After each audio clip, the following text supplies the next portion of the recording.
Hey, sports fans, Larry Eater. This is Conversations with Larry. These are 5-minute takes on the world in athletics. This is a rather serious one, and it's scary to me. We're talking about the U.S. or the grand jury investigation into USA Track and Field, into the Nike USA Track and Field deal, and these things are done. And there was for when there's questions, doesn't necessarily mean that there are bad things there, but there could be. Since the deal was done between Nike and USATF, I believe we first heard about it in 2015, 16. And I remember asking USA Track and Field, at the time it was Jill M. Gear, and Jill really couldn't say much. But that had been kind of the way it had been for a while under CEO Max Siegel. And at first I thought, well, Max just didn't want to talk. I figured out after talking with him and doing a couple interviews with him, he really feels that his actions should say everything. And I appreciate that, and I understand it.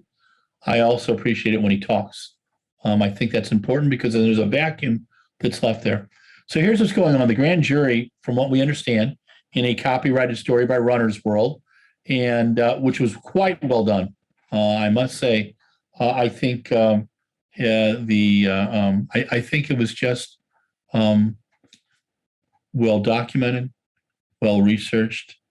There was enough information there for us to follow up on things, and I'm surprised Reuters hadn't done it, but I just don't think Reuters does that kind of stuff, unfortunately, anymore.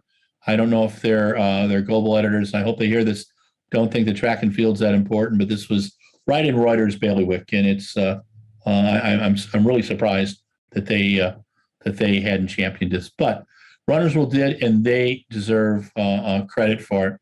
Essentially, what's going on is that Nike signed a long-term deal, goes through 2042. It averages between 19 and 22 $1 million a year to be the official footwear and apparel sponsor of USA Track and Field. All the other brands, Adidas, New Balance, Puma, Asics, were not really happy campers about it because in the past, sponsorships in track and field had gone 4 years, 8 years, 12 years. Literally right after Nike did this deal with USATF, they went to the UK, and somehow, and I still don't understand it, UK or British Athletics under Niels de Vos signed a deal with Nike as well, even though he had we were told, Adidas that he was going with them, and Adidas had gone so far as to build the kit. It had to go to European Court of Arbitration for it to be settled, and surprisingly, Nike won on that one. So Nike has USA Track and Field, and they have British Athletics. The money for British Athletics thing came because they had stopped sponsoring Arsenal. Puma came in and did it to Arsenal. And sports marketing, that's how it works. It's sports marketing wars. A lot of companies believe, it was started, sports marketing really was championed by the late Horst Dassler, who I met back in 1985, 86, at Adidas. And he had worked with all the Eastern Bloc countries and really developed a rapport. And it was a very cultured situation, but it was about getting the hearts and minds of sports fans. Nike took sports marketing, shaked it around, and has done it. Some things I think are better. Some things I'm still, it's still up in the air. But the situation here is that a lot of disgruntled sponsors, a lot of people questioning the legality of going for that long.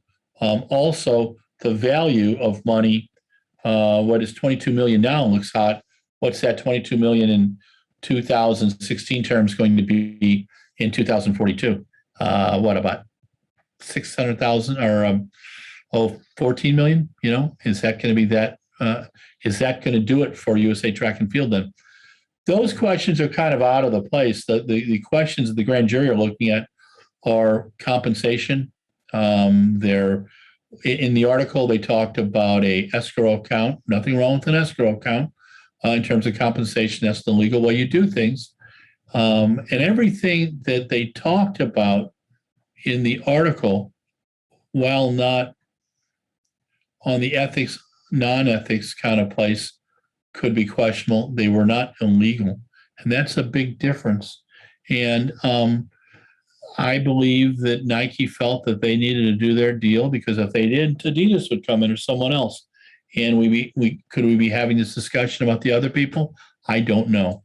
What I can tell you is the grand jury is investigating. They will more than likely be speaking to Max Siegel and Renee Washington at USATF. Here's where the other controversy comes in.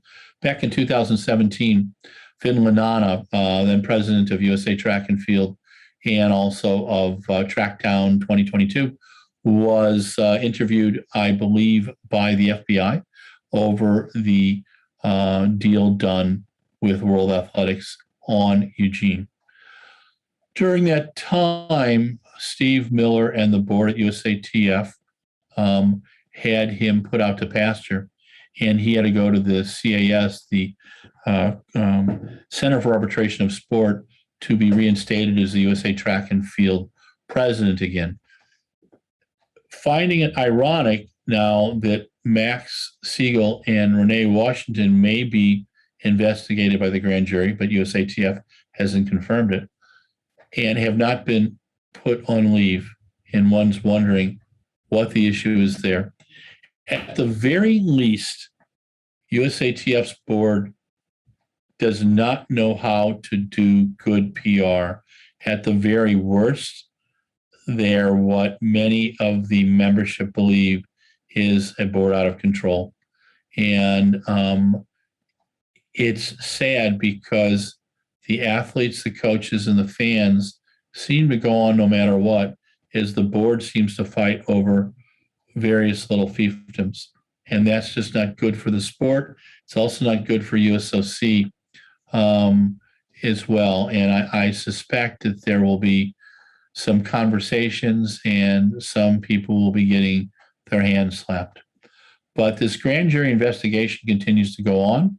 Again, we congratulate Runner's World on a fantastic story, a story that needed to be written and that was well done and well researched. We just normally don't have that in track and field. A lot of times there's hearsay, and they repeat stories that are 25 or 30 years old. And, that's when I take my nap. So anyway, we will be standing open to learn more about this grand jury investigation, alleged grand jury investigation of USA Track and Field. We welcome USA Track and Field to respond in any way, and we will get that out to our readership. They've always been quite good with us, even when we've disagreed. I have to say that I have pissed off USA Track and Field over the last 35 years many times. I think that's part of my job. When they do a great job, I tell them, and I say that as well. This is something that needed to be talked about. I think it's being done at a good level. I don't want it to go to the social media weird levels, but we will see what happens, and we will give you another update. This is Conversations with Larry Eater, RunBlogRun editor, and thank you for watching. Stay safe, and thanks to Michael Deering, who's our production manager and who is managing the recording of all these crazy Zooms. Talk to you soon.